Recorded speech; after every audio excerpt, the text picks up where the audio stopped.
If you're saying yes to something, being mindful of, can you take that on? What should you maybe ramp down? Or maybe you've intentionally created a lot of space in your life to welcome something in. Both of those things can be true. And yeah, I remember I had a friend who I was talking about all the things I was doing and then also talking about something that I was looking to put into my life. And they were like, do you even have space for that? And I'm like, space is limited resource. I was like, that's interesting. I was like, what? I never had thought until that time about like, do I need to proactively create space? But like, why? Then what would go into the space? The mystery, and the mystery is beautiful. And so now it's like, I actually intentionally try to keep space in my life. And then I use it for whatever the hell the day wants. Like maybe I want to play guitar a little bit more that day. Maybe I want to go swimming, or maybe there's a project that's waiting on the horizon that I want to jump into. But keeping that space open actually gives you a ton of freedom and a lot of like, it's like a really good feeling to have that, honestly. That actually spurs a memory of a moment I talk about often, which was when I was at your apartment during COVID, and I was approaching my burnout moment, and I was working a lot, and you like called me out and you were like, I think you're a workaholic, or do you think you're working too much? I was like, no. Once again, I didn't want to admit, I think we have a lot of similarities there around capacity and not being able to do everything. Life's too short for bad coffee or bad leadership. I'm Lindsay Yellin, executive leadership coach, coffee enthusiast, and former ad VP turned believer in leading from a place of possibility. On Unfiltered Leadership, we skip the buzzwords and dig into the messy, human, and powerful side of leadership with real conversations and practical takeaways. Now grab your mug. Let's dive in. Hello. Welcome to Unfiltered Leadership. Josh, I'm so thrilled you're here. What? I'm not sure. Where should I be mostly looking at you during this? That's a good idea. And take 2. Hello. Welcome to Unfiltered Leadership. I'm here with my brother, Josh Yellin. It's a pleasure to be here. Thank you for having me. I have been so looking forward to this session and this conversation to get unfiltered with you, because I feel like we get unfiltered every day, all the time. That's true. And I'm just excited to do so in a different way and for others to hear your brilliance and to ask you questions that I don't think I've ever asked before. Oh. In this context, which I think will be fun. But first off, I always start by asking about your mug and what's in your mug. Oh, got you. Yeah, I've got a Yosemite mug with Earl Grey tea. Okay. And for those of you who are not watching, Josh and I are actually together. We're in his like home office in Bernal Heights in San Francisco. So I am drinking out of one of his mugs. We have 2 Pendleton mugs here. We both love Pendleton. Both drinking. National Park mugs. National Park mugs, of course. I'm Glacier Park today. Yes. What are you? Okay, I'm Yosemite. Okay, we're both drinking Earl Grey tea. 2 good ones. 2 parks we've been to. Yeah, 2 parks we've been to together. Oh, I honestly am like, whenever I talk about you, I'm always often, I guess, bragging in some way, because your history and your career trajectory has been like so interesting and varied. And I think it'll be really interesting for folks just to start to lay the foundation of your leadership story of what is your story? What has been a bit of your trajectory? So if you could give kind of Cliff Note versions of like what brought you to where you are now and like where you started. Yeah. So let's see here. Going back to college, most of my interests from when I was growing up and everything was like kind of nature, biology oriented with some interest in really the sciences. I ended up majoring in ecology, psychology with a minor in anthropology. So I was very much going that route. All the ologies. All the ologies. I was pre-med and finished all that coursework, did pretty well with my grades. And then I got really into biological anthropology at the end of college. And I remember that. Yeah. And so I thought maybe I would even pursue a PhD in that. I was kind of not sure what I wanted to do as college ramped down. And so I took a gap year and I went to Montana, did the trail crew. I was very interested ever since I was young about like wilderness exploration. Oh, yeah. And so always drawn to it, but we grew up in the Chicago suburbs, never really had direct access to that. Our family we weren't like rugged outdoor family. Never. So that wasn't part of it. I think the most rugged we got was counting the deer on the way to our aunt's house on the North Shore of Chicago. The only time I camped growing up was there was a camp night at Eagle Park down the street where me, Matt, and Dad squeezed into some tiny tent. Dad had to sleep diagonally in the park that was 5 minutes from the house, less 1 minute from the house growing up. And that was camping. That was all that I had done at that point. And so I had really no experience. But I was very drawn, and I was like, my favorite book was Undaunted Courage at the time, which was Lewis and Clark's expedition west. And That was Aunt Bonnie's favorite book, and she passed it Uh-huh. to me. And anyway, I thought it was so cool. So I wanted to experience that. So I did that, went in the backcountry of Montana, built hiking trails for 6 months. And that sort of shifted something in me. And I was very interested in the guy. Like, I became very close with the trail crew leader of my crew named Joe Kleinmark. He's an amazing guy. He really kind of inspired me to like step into a leadership role in that space. And I just kind of wanted to go deeper into that world. So I put grad school on hold and I went deep into the wilderness stuff. And in through that, guiding, my next step was I guided in Alaska for a couple Mm-hmm. years. And through that, that was kind of the first time I stepped into a real leadership role. I think I was like, you became a trip leader within the trips I would lead. I really loved that lifestyle and just living in the outdoors. And we were, this is backcountry, remote Alaska. You have to kind of learn to, take care of yourself, right? And so just learning to, on my own, take the Zodiac boat into town, doing runs, getting groceries, whatever has to happen, getting certified in all this sort of first aid, wilderness first aid stuff. It was very cool. And I felt like I grew and gained a sense of responsibility. And that was kind of like where I feel like my sort of leadership started to take hold, I think, Yeah. in this outdoor work. Sounds fair. Yeah. And then as I went from there, we lost our dad in my second year of guiding in Alaska. So I came back to Chicago, and then, things kind of took like I don't know, a bit of a pivot at that point in my Yeah. life.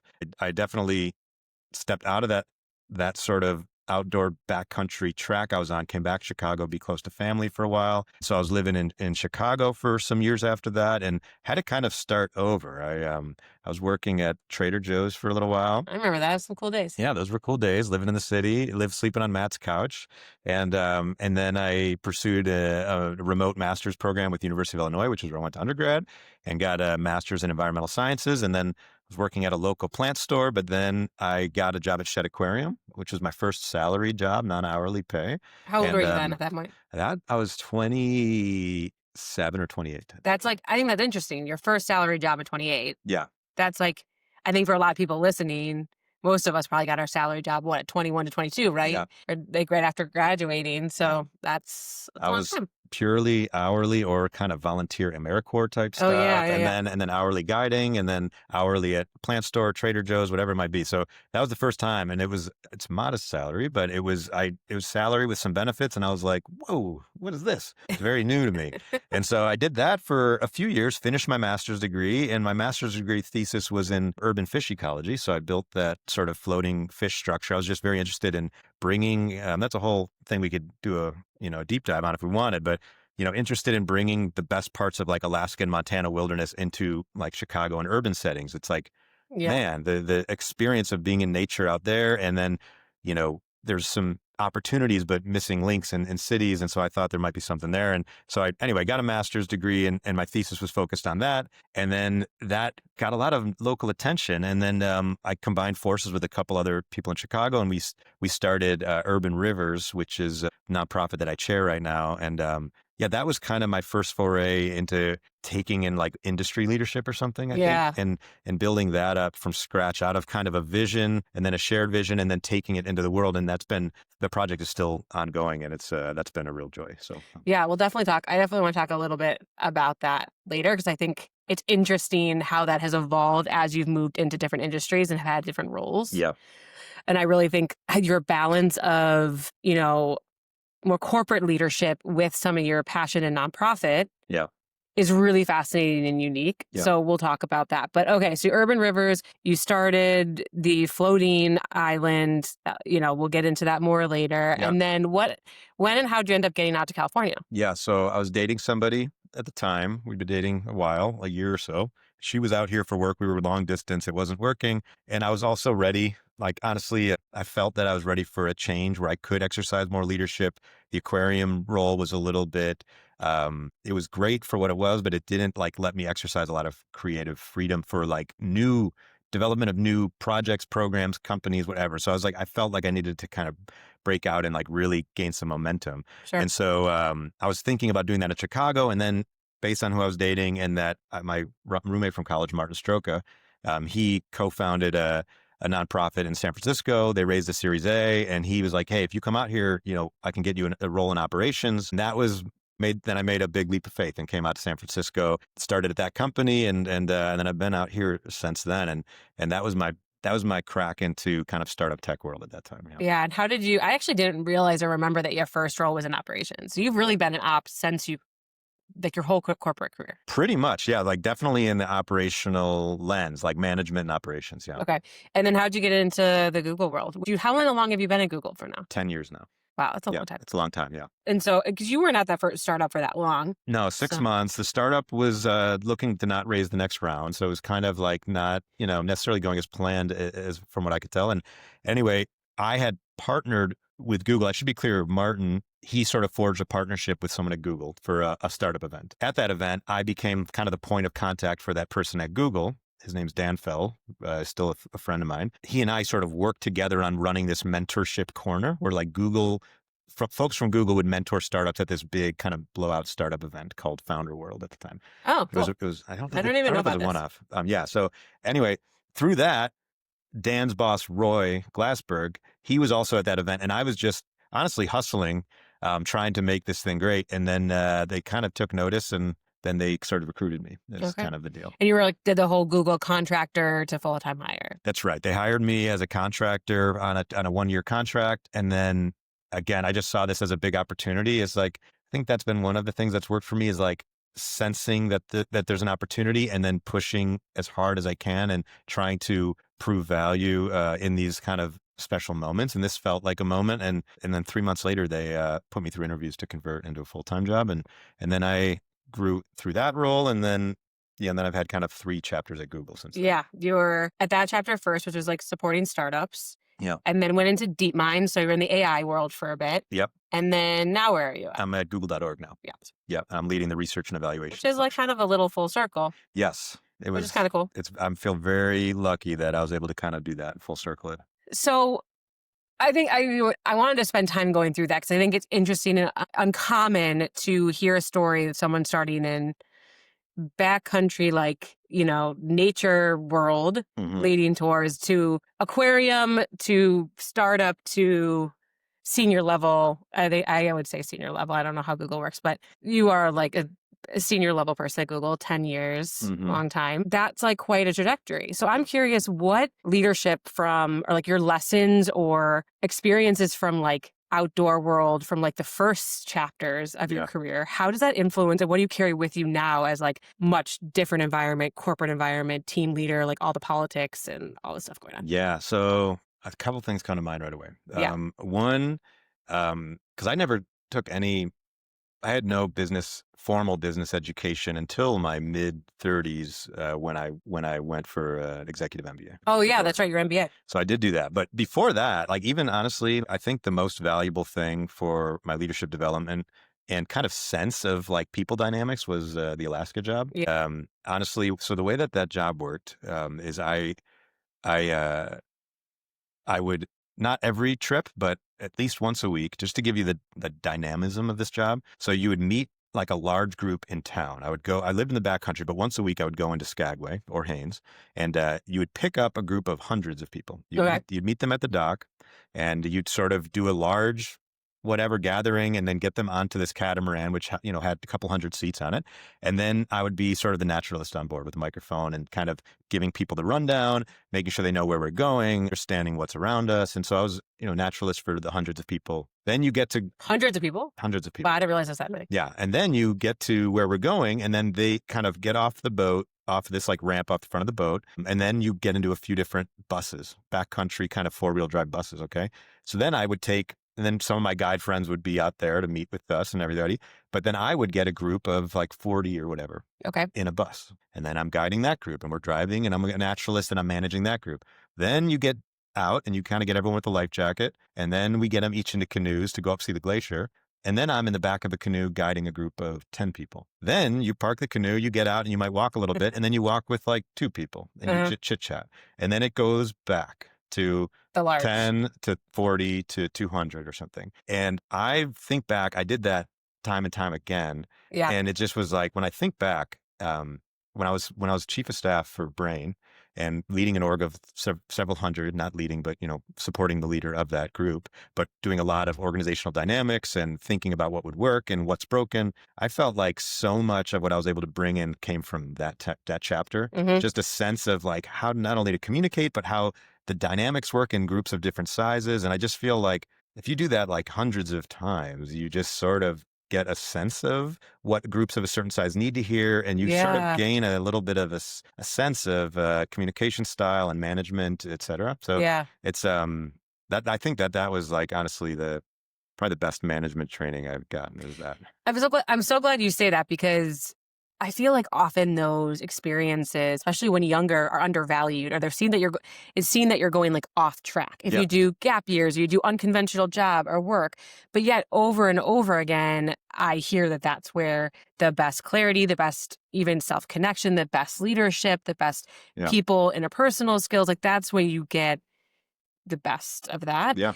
And I often even see like kind of semi-tie to that is like people I know have sometimes questioned or wondered like, oh, like why am I also working at a coffee shop as a barista a couple days a week, but I'm 37 years old and have my own business, whatever. But it's like, I try to continue to reinforce that I get experiences and leadership insight and growth and challenges in that type of work that I can't get that I don't get in my normal work. That makes me even a better coach, a better all-around human. Completely agree. So I think this just goes to say of like, if you want that type of experience, there's a reason for that, and there's got to be a way to leverage it. Yep. And similarly, being open-minded to people around you or your kids or partners or whatever, of like, you can't underestimate what saying yes to those things can do for you. I think richness and diversity of experience helps you in ways you don't expect down the road. Yeah. And it earns a lot of confidence in time. Yeah. So the second thing that came to mind, that first one I just laid out, but the second one is kind of more on the confidence dimension. And it's like, honestly, like gaining skills in the outdoors and in like a space that I didn't grow up in, and understanding that as an adult, it's not like, oh, I always did this as a kid. No, I'm 25 and I'm doing this for the first time, and getting those skills and polishing them and then gaining confidence and like just consistently kind of stepping into unknown territory and becoming sort of expert in that, at least an expert within myself, and like going on solo hikes and getting, running into problems, having to solve, and there's no one else to lean on. You just got to crack that yourself. Like, I feel like that has done a lot of wonders for me in my life and career. And like in a corporate setting, for example, like I just have a lot of confidence that I can take care of an ambiguous problem. I'm like, this is less risky or complicated than so many things that I've done. It's different, but this will be fine. And so I feel I have like a sense of confidence in myself that I can kind of take on things that I maybe haven't looked at before or haven't done before. And I can trace a lot of that back, not exclusively, but I think the momentum in this dimension of my life really started to build, in Montana and Alaska for those same reasons. Yeah. And then I took that kind of forward with the starting of Urban Rivers, starting something that no one had really done, and just entering the unknown with a confidence that we'll figure this out as we go. And you want to have a plan, but you also have to know that there's so many things you don't know. And if you overthink and try to overplan for everything, you'll get stuck in the overwhelming nature of it all. Yep. So you have to like have a sense, but then have the confidence to enter and know that you've got what it takes to kind of solve things as you go. Yeah, I think about a lot how people are like, feel like they'll be able to do courageous things once they're confident. But the reality is you have to kind of take courageous action for the confidence to build. Yes, completely. And some of that you see in front of you, you're like, okay, I'm going to take that step forward. And sometimes the situations that you don't, like you're in nature and it's survival. And then that's where the confidence comes to be more courageous. Yes, I completely agree. And then you can, I mean, not to say it always has to come from nature. For me, that's where it came. But yeah, I think you have to build a sense of courage, and it starts to become contagious in your life in a way. And so you mentioned Urban Rivers, which is the nonprofit out of Chicago that you mentioned started from your floating island. What was it originally called? Floating Island, yeah. Floating Island research. And then that was kind of a pilot. And then it was really me, Nick, and Zach came together, and Phil Nicodemus, and started Urban Rivers with a shared vision of building something much bigger. And so you grew Urban Rivers as well, I mean, mostly, and because it's been going on for, 12 years now? Yeah. And then you also started another nonprofit while working corporate tech, high pressure Google. Yeah. How did you balance that? And what was some of your greatest challenges? And also, how did that contribute to your ability to do your job better? Yeah, so good questions. Balance has been tricky. I'm actually something I'm still learning about myself, is how to balance it all. Yeah. I will say there was a chapter where I was supporting Running Urban Rivers, spun up wildlife.ai, that's the other NGO, and I was in business school and at Google, and that was too much. Yeah. And I was experiencing some burnout, and How did you know you were experiencing it? it came only later, but it was kind of, honestly, it was a little hard to come to grips that I was over my capacity, because I kind of thought I was a little invincible, honestly. Sure. And then this was like a moment where I saw a lot of old demons, I guess you can say, like anxiety brewing. Like, I've had a chapter where I experienced some panic attacks after some difficulties and things. And like, I'd worked through that over a number of years, and I kind of thought that was behind me. And then through this time, it wasn't nearly what it had been, but I was feeling flare-ups of anxiety and like panic moments. And I'm like, something's off here. And so it was like those kind of alarm bells. And then it forced me to kind of get a bit introspective. And it took me longer than I would like to say to kind of do something about it. But I've kind of learned to watch my center of gravity a little bit. Yeah. And when I feel that it is, not just an off day, but off week or something, you need to pause, and you have to understand, like, what's going on here? Am I stretched too thin? And try to really understand it. And then you need to be able to have the courage to do something about it and make a change so that you can kind of reclaim your balance in a way. And I just want to underscore something you said, which is like, at first you thought you were invincible and you didn't want to accept that you're above capacity. Yeah. I think that's very fair. I think it's a vulnerable thing to be able to like recognize that you need help, or that you are reaching a point where you're like, I'm trying to do too much, accept that without it being like an ego hit or something wrong with you. Like, there's no shame with that, but I think people can often think that there is. Yeah. I mean, I took and still take, but certainly at the time, I took a lot of pride in being highly dependable.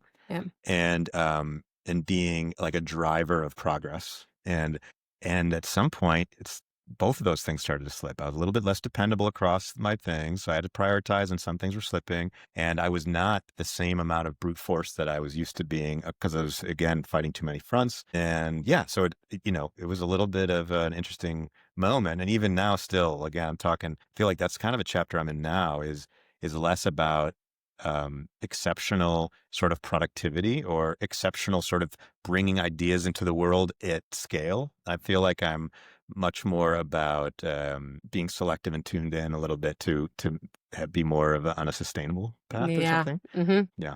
Yeah, I've noticed that shift in you. And it's like less, I've talked about this with other clients before, like it's less striving. Yeah.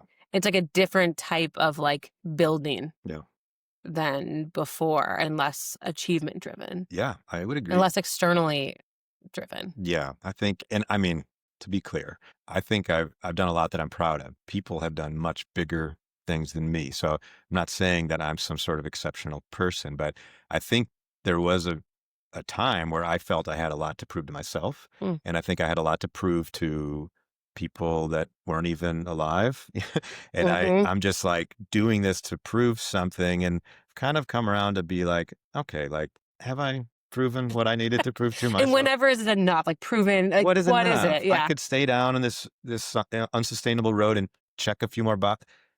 Are we good here? Yeah. And so I was kind of like, that's like was a big part of it, is kind of like, checking in on like, why am I doing all these things? What is the true motivation behind it all? And some of it felt like I was trying to prove things out again to myself and others, that maybe that's not needed. And maybe I can recalibrate what does make me proud of myself. And again, I'm naturally ambitious, so I'm never going to turn that off all the way. I always want to be creating and thinking through solving interesting problems, and like that's always there. But it's like, okay, let's be a little bit more intentional, maybe. And not to say the things I did were not intentional, but at least I'm somebody, and a lot of people are, where you can come up with a lot of ideas, and there's a heavy cost to execute on those. And so I'm also somebody who takes pride in seeing things through, right? So a lot of the things, we didn't talk about, but like putting some books into the world and creative projects in the world, like deciding to start something, I take pride in finishing it. And so if you are going to finish a lot of things, that's actually a lot of work to take things to the finish line, or an organization or a project. Yeah, I'm just trying to be a little bit more mindful of that. What I say a lot is like when you say yes to one thing, you have to say no to something else, right? You always have to have a counterbalance no matter what. Yeah. With all the things that you're saying yes to before, you were saying no to things that maybe perhaps felt worth it. And I think a lot of those things are probably no to yourself in different ways. Yeah. Even though they're yes to value at work or achievement or these other projects. Yeah. But now perhaps it's a season or chapter. My brothers are making fun of me of I'm using season all the time. But you're in a different season of when you're saying yes more to yourself, which means it's natural and more easier to say no to some of these. I would agree. If you're saying yes to something, being mindful of, can you take that on? What should you maybe ramp down? Or maybe you've intentionally created a lot of space in your life to welcome something in. Both of those things can be true. And yeah, I remember I had a friend who I was talking about all the things I was doing and then also talking about something that I was looking to put into my life. And they were like, do you even have space for that? And I'm like, space is limited resource? I was like, that's interesting.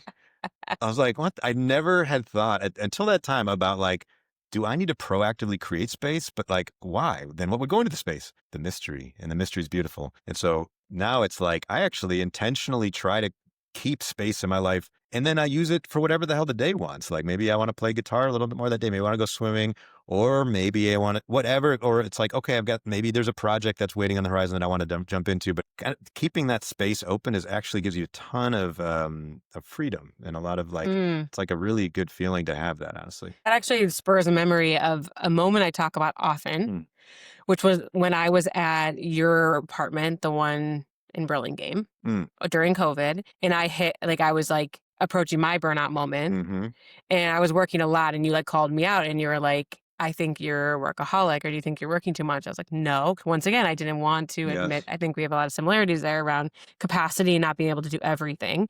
And it was just, we were having conversations about something needed to change. I didn't know if I wanted to go into coaching or go into a different type of role or like something needed to change. And you gave me a talk about, if you want something new to come, you have to create the space for something new to find you if you don't know what that is. And I remember being like, I was so stressed and burned out that I was like, I can't imagine creating more space to actually let something come in. And you were like, you have to think of yourself. And I tell this like to almost probably all of my clients that are looking to find something new. That like you have to think of yourself as your CEO. You are your own business. Yeah. And so you have to create the 20% of time for R&D, just as you would in a lot of other types of businesses, to be able to get out there and like create the space and the relationships for those opportunities to find you. Yep. And I remember it was so hard for me to accept in that moment, but it's something I never forgot. But then other things happened, yada, yada, yada. And I ended up taking a 2-week sabbatical and created that space. Yes. At least some more space. It was a bit of a reset, which ended up leading to the clarity to move it. Yep. You have passed that lesson on graciously. I'm still refining it.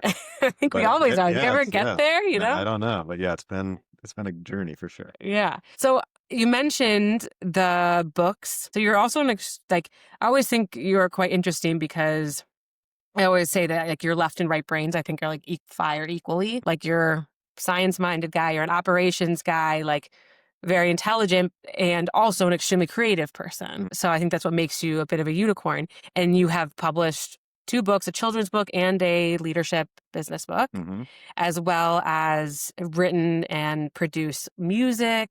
There's probably other things I'm forgetting. So how do you create the time with everything and like create the space for your creative projects over the years? Yeah, I find like, and what are you most proud of too? I also want to ask that. Oh, that's a good question. So yeah, the space, I don't know how to put it other than I make it a priority to find time for kind of free form creativity. Yeah. I would say that the business oriented book was more of kind of a project management. And honestly, my co-author, who's the leading author, Martin, did a lot of the writing there. I supported certainly, and I helped in a lot of ways. But he was kind of leaning more on the right brain on that project, I would say. Sure. On my children's book project, it was very left brain or right brain. I'm sorry.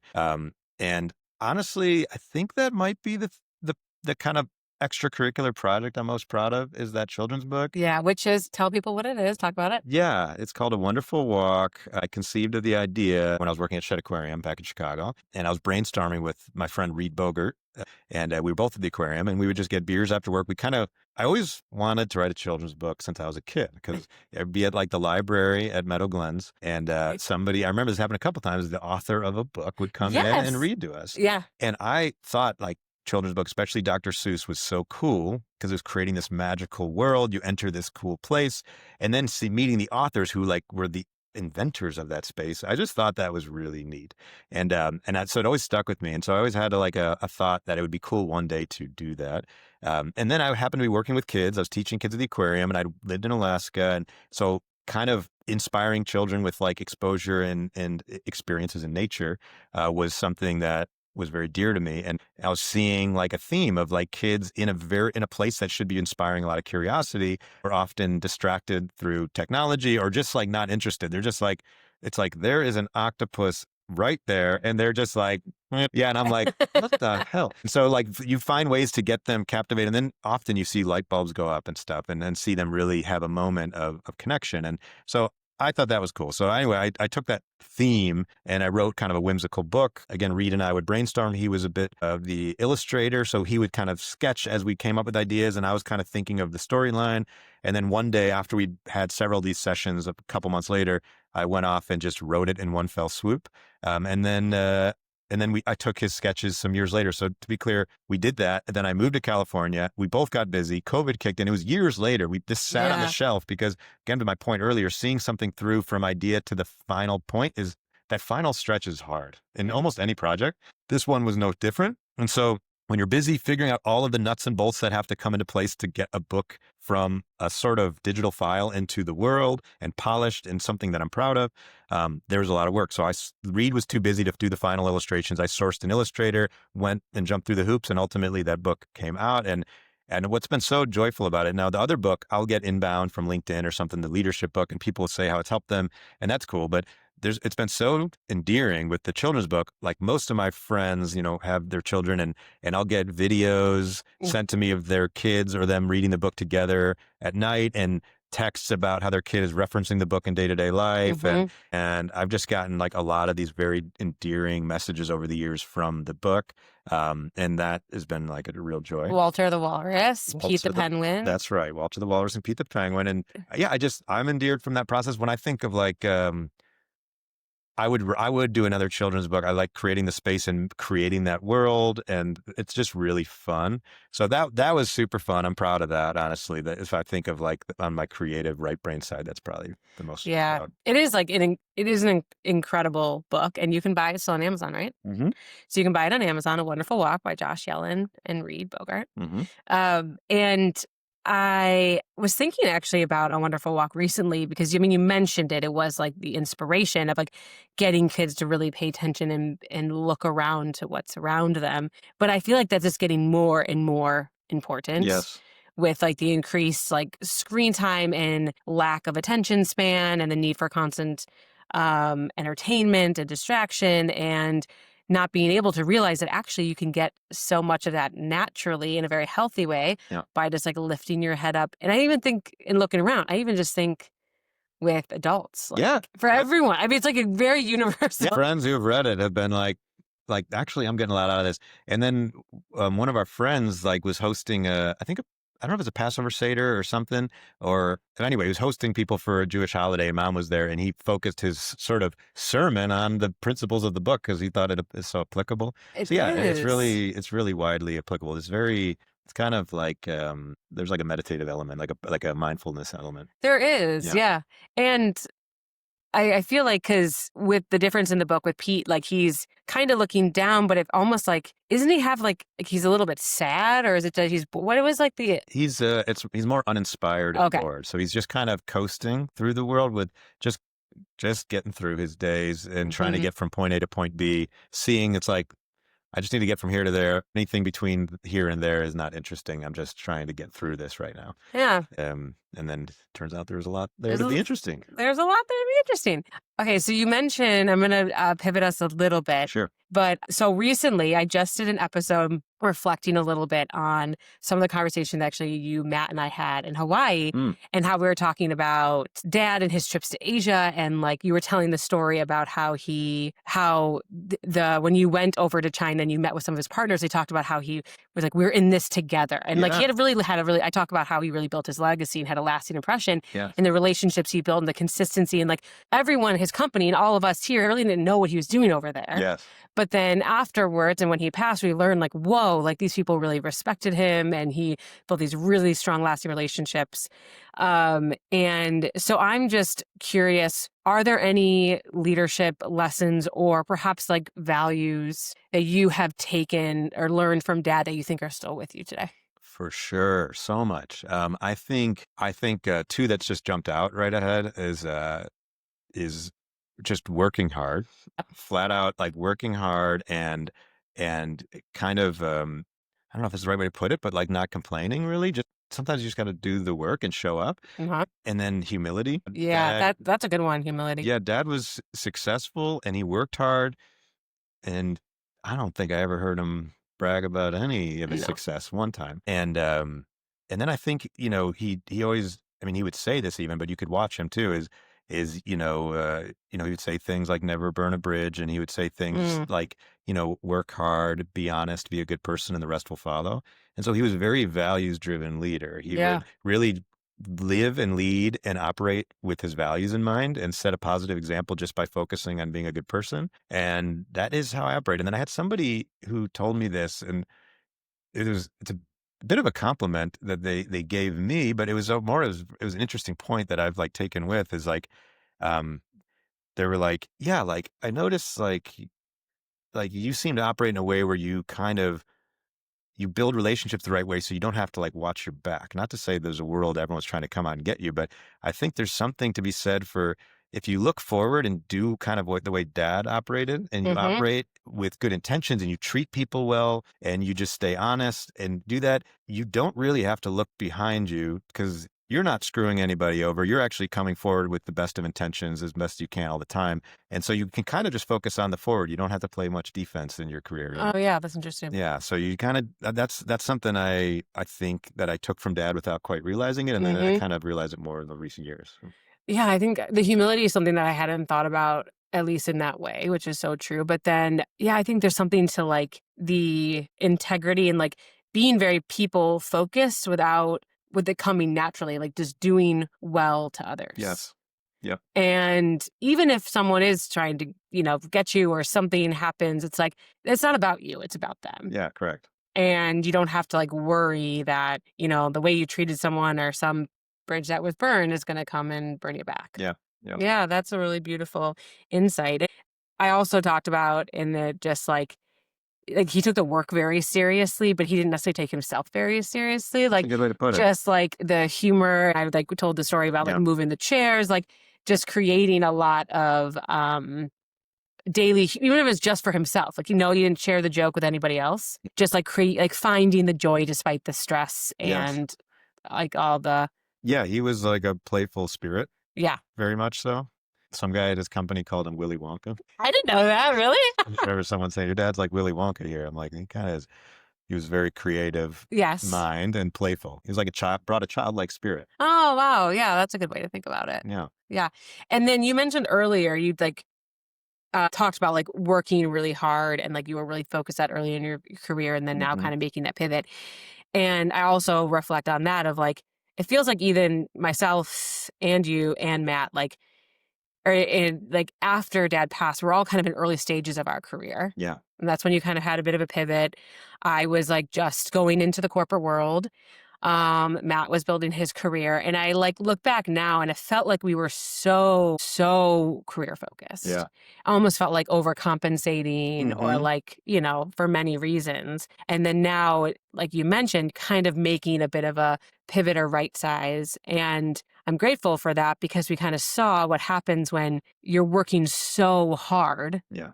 To build something and to build a life that then you're not able to fully enjoy. Yeah. And like, so how do you keep yourself present enough and now to enjoy the fruits of your labor now versus like saving it all for a day later that could or could not come? Yeah. Wow. Good questions. I think that I'm getting better at that now. Mm-hmm. I think it's sort of new in my life over the last couple of years. It's taken a lot of effort to kind of pivot to live for more for today while still building for tomorrow. Right. Honestly, like not to get too deep about it, but like I have a bit of like a mindfulness meditation practice. I don't sit every day. It's more of like ingrained in kind of my outlook. And I feel that I've kind of shifted my North Star on like what I focus on from kind of output to groundedness or something, or like a positive feeling. Okay. And so I Mm, kind of just check in with that, and I try to find moments to foster that throughout the day. yeah. And I make sure that I have a highlight each day that I kind of lean into something that will sort of foster that and build on that. And so it has been a bit of a shift to kind of go there. And now I still have some productivity, pardon. I'm still, building my career at Google, and I'm still working on these NGOs. I still have these things going on, but I think that I've developed a sense for that. And I do have a meditation teacher that's been really Mm, helpful for this. And I really, I believe in tuning into yourself, into your inner environment, and getting a sense of how it is. Like, are the waters choppy? Are they calm? How can I create more calm and more joy in myself? And it honestly, it's little things. Like, I'm not doing big things. I'm not doing some. I used to be more about the big things. Like, I got to go on a 3-month backpacking trip. I got to start a big company, and like thinking these huge things were. But it's actually like those are still great. But like it's like a lot about the little things, like walking my dog mm-hmm. and enjoying how he approaches things and laughing about it. Just like smelling, the air in a park in the city and just enjoying that. Things Quality like time with that. your sister. Quality time with my sister. I love swimming, like being in water. I just completely get very present. I cold plunge, and like that's a moment where I just completely drop in and be very present in the moment and appreciate the sensations and this and that and the other. So without kind of deviating too hard down this sort of like a meditation kind of emotional track, but that's really been the transformation. And it's been big. What I hear in that is like you have your ways to be more embodied Yeah. and to be a more embodied person moving through your life, but I'm sure that also translates to a more embodied leader, which helps with like nervous system regulation and mindfulness. We all know it's nothing new that Yeah. is critical for being more present, being more self-connected, and being more regulated Yeah. as you move through the day. Completely. Like you can see that you're making more level-headed decisions. You're approaching conversations with people that report to you or people that you partner with in a more stable, grounded sense. It all feeds back into productivity or whatever it might be, or being effective maybe. Mm-hmm. But you're better for it. Your day-to-day joy or happiness or peacefulness is also being fostered. So it's like a multi-way win. Yeah. Yeah. And I mean, you started to talk a little bit about guiding principles or values from dad. Yeah. But if you had to pick like your 3 core values that you use that help not only lead your life, but then also when you think about how you're showing up in work and leading your team, Mm. what would you say they are? Oof. Yeah. Okay. I reserve the right to change these at a later date. That's fair. That's totally fair. This is, by the way, all unprepared here. So let's see.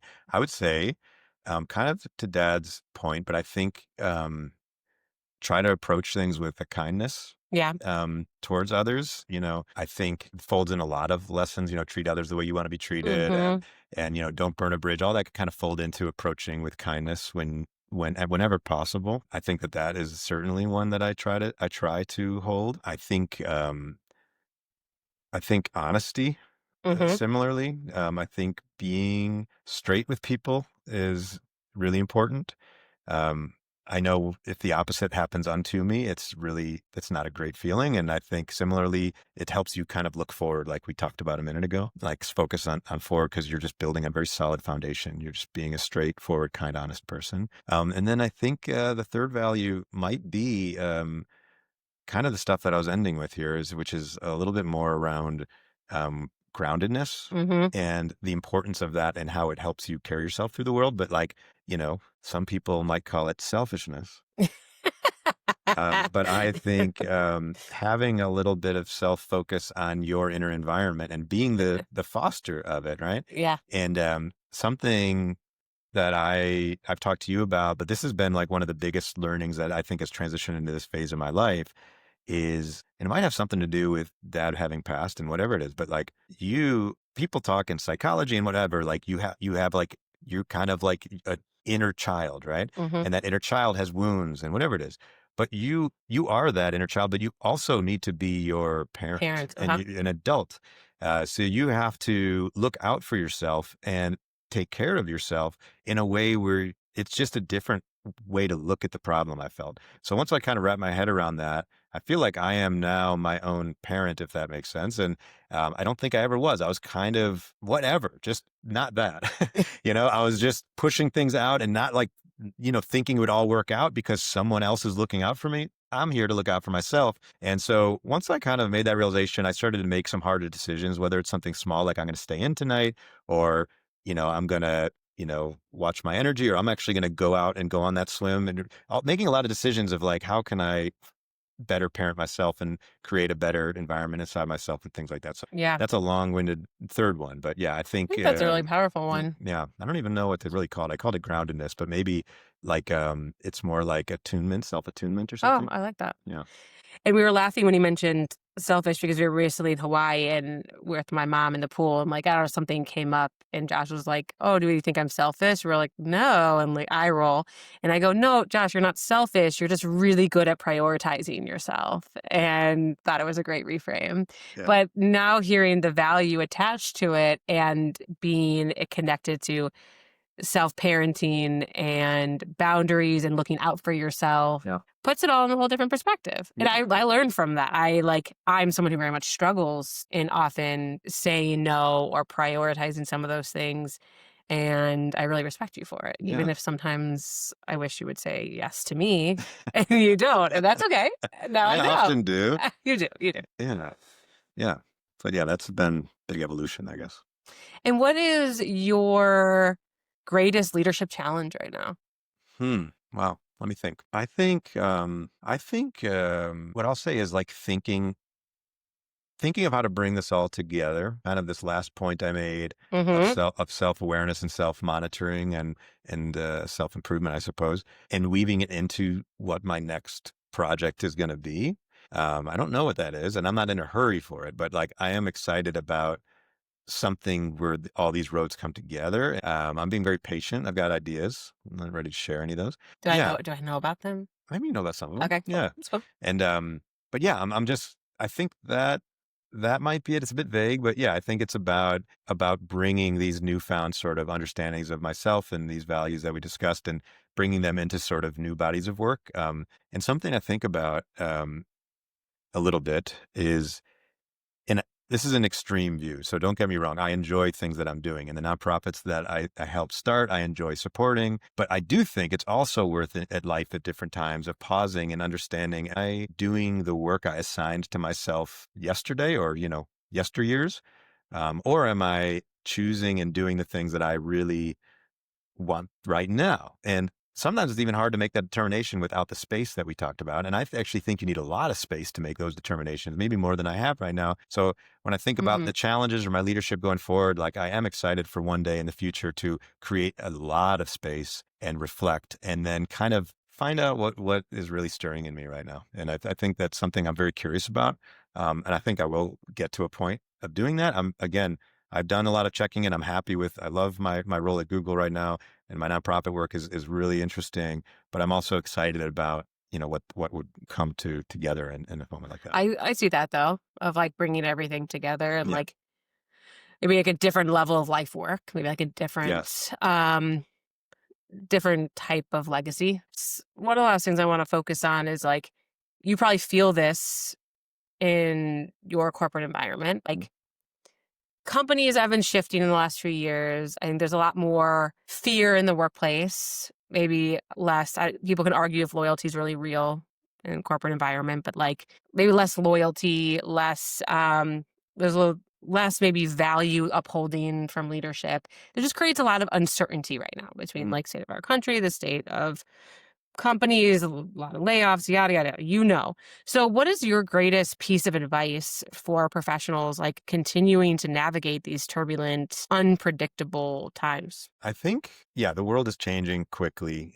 I'm in the front lines, I guess, being at Google and having been in AI to just see how much business is changing right now. Yeah, And business models are changing and workforce is changing. And, there's a lot you can and can't control, right? So there you have to kind of know the difference there. I think to be quite tactical, I mean, I would just say everybody should be pretty fluent in AI tools. Just this is different maybe than what you're getting at, but I think in this moment we're in, that is critical. I think everybody should be really at the cutting edge as much as they can, just using what's out there and understanding where it's going. Because, I don't think AI is going to replace all of us, but I think the people who know how to use AI might replace people who don't.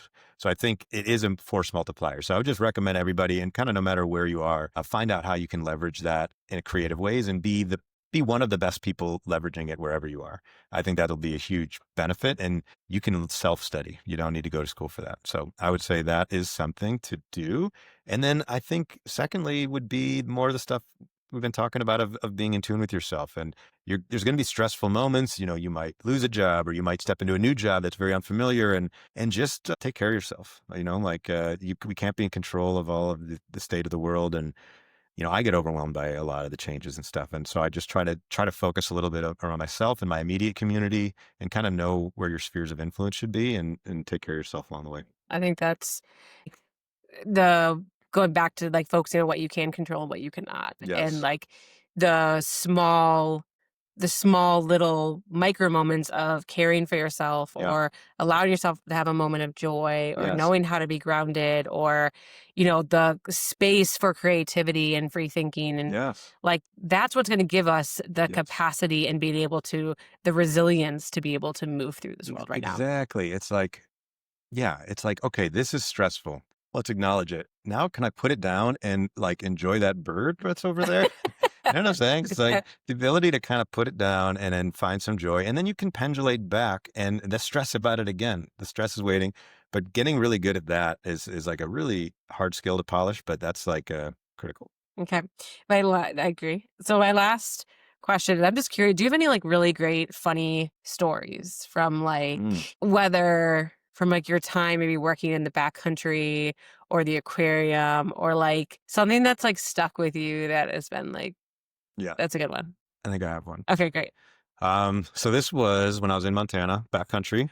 Okay. Okay. And I was learning new skills of just like how to navigate long hikes and how to, backcountry cook and camp and whatever.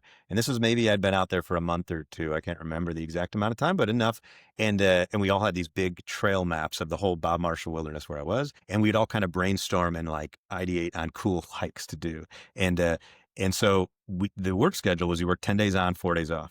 That was like a hitch, and then you get the 4 days off. And so I was like, so I did a group like weekend, a 4-day trip with some of my guide or my trail crew friends. But we were all like, dude, next time let's all go on solo hikes.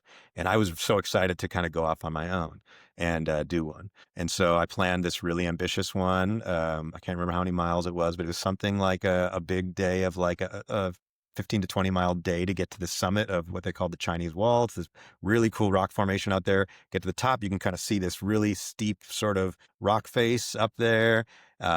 So that was the mission, to go there, camp at the top, walk the ridge for a day or two, come back down.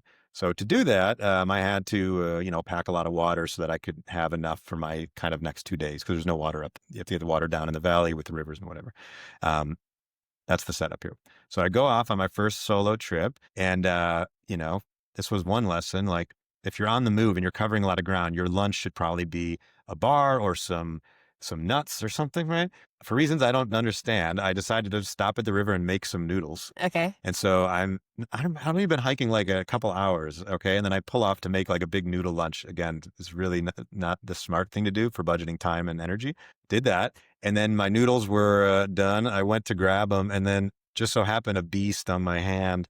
As I was grabbing the noodles, I'm like, ah! And I threw them in the air. They went downriver, and that was the end of that. And I was like, damn it. Then I like just snacked on something and my hand was swelling up. I was like, "Ugh." And I was like, then I just got back on the road. Right. So then I had like a smaller lunch and I just was moving. That's just like step one. So then ultimately I made it through. I hiked up all the way up. And this was a steep hike with all these switchbacks.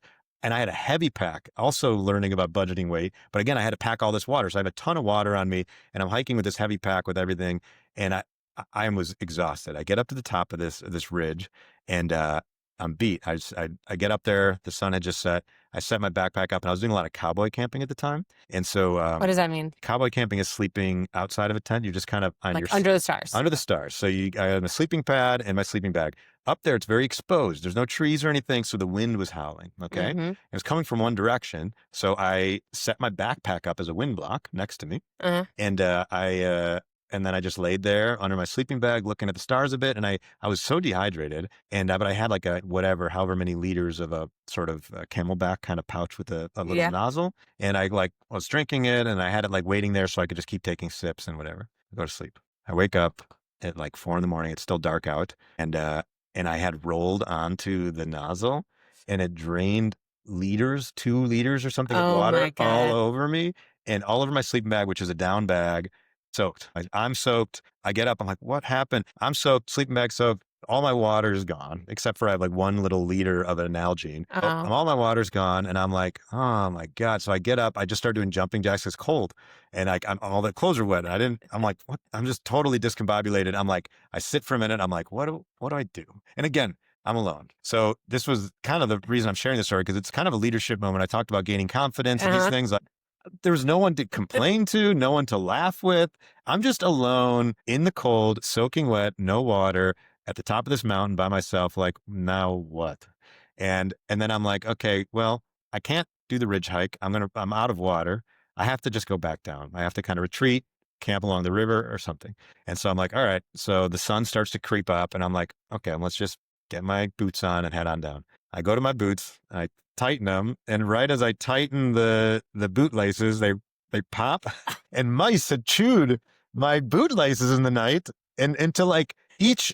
Then I go to the other boot, same. I didn't see both of them pop, and I'm like, and they were not completely shredded, but in like multiple pieces. They chewed through a number of places. Oh my God. I was just like, what do I do now? How do I get down this mountain? I got no shoes. So I sat there for however long it took, 30 minutes, and I notched whatever I could manage of my boot laces. And I ended up, because when you tie those knots, they get smaller. So I couldn't lace all the way up, but I got up most of the way on my boots, maybe halfway or whatever. And my sleeping bag soaked, stuffed in my backpack. My pants were soaked. So I'm just going, I remember, in just like long underwear with boots that are half tied, just stomping my way back down the mountain. In the end, everything was okay, and I learned a lot. I learned a lot tactically, but I also learned a lot about problem solving. And it was kind of a joy to solve those problems. But if someone else was there, that we would have probably been correcting each other, maybe it would have been some frustration. Somebody would have been like, I'll take care of this, or who knows what. Right. There was nothing. It was just me having to solve these stupid problems by myself. You and the bee and the mice. Me and the bee and the mice at the top of this mountain, cold and wet. But I went back down and, I have that story now. So yeah, that one stands with me. I forgot about that one. You also got like lost ones in Australia, walking Yes. like in the middle of heat. You've had some tough moments that have built some grit. Yeah, a couple unexpected moments over the years. Yeah. Okay, I always close out, Josh, with asking. So you may or may not know, but big part of my self-leadership and coaching story and journey is like the moment when realizing to say yes to possibility over fear, and like in those moments, those big critical moments. So I always am curious to ask guests, when's a moment when you chose possibility over fear that you can remember that was really meaningful to you? Take a second on this one. I think my move to California. I was still healing from dad passing, and I was recovering from kind of recurring panic attacks, and I'd mostly healed through that, but it was scary. I don't know if anyone who's listening who's kind of had that happen to them, it's It's very scary. You do lose some confidence in yourself. Honestly, horrific going through panic attacks, not just one, but kind of they're coming at you.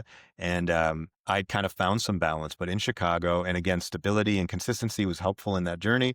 And so I wanted to take some chances and I wanted to grow my career and seek the romance that I was seeking and everything. And I was nervous about the outcome. I was like, I could get there and I could set myself back. Yeah. And I was honestly, sincerely afraid. And I chose that. I was like, I remember thinking it, I was like framing it as if I was like a character in my own book or something. And I was like, do I want my narrative to be one of fear and then at the end he stayed home because he was scared? Or is it that I went off, like Frodo Baggins or whatever, and I went to see the possibilities of what I could achieve and take the chance, even though it might be scary or whatever. So I chose that. And then I gained a lot more confidence in the months ahead and more hardship came, but I overcame that. And I just kind of leaned into growth and came out the other side. So that was that was kind of maybe one of the main pivotal moments I can think of in my I life. think that's a really good one. And I love the perspective because I often will talk to people about like stepping into perspective of fear, perspective of possibility, or even other perspectives that they might have that's accessible to them. Yeah. But the kind of self-narrative of looking at your life or the story of your life and what you want that to be is really powerful. Yeah. What do you want to be? What do you want to be? What do you want? When someone's reading the story of your life, what do you want them to be reading? Exactly. That's amazing. Yep. Well, thank you so much for all your time. Thank you. All your wisdom. Thanks for having me. And Appreciate it. and all the reflections and the stories. So I've learned some new stuff about you today. That's pretty cool. And folks can find either the Bonfire Moment, which is your leadership book, on Amazon, as well as they can find A Wonderful Walk on Amazon. That is correct. And folks can connect with you on LinkedIn if they please. I would welcome some messages from LinkedIn. Please don't hesitate. Also, Josh is on Instagram, and his dog, Moses, which is an adorable Norwich Terrier, is also. Yes. Real Moses Yellin. Highly recommend you follow his Instagram. He's adorable. Yes. Okay. Yes. All right. Thanks, bro. Thanks, dude. Bye. Bye.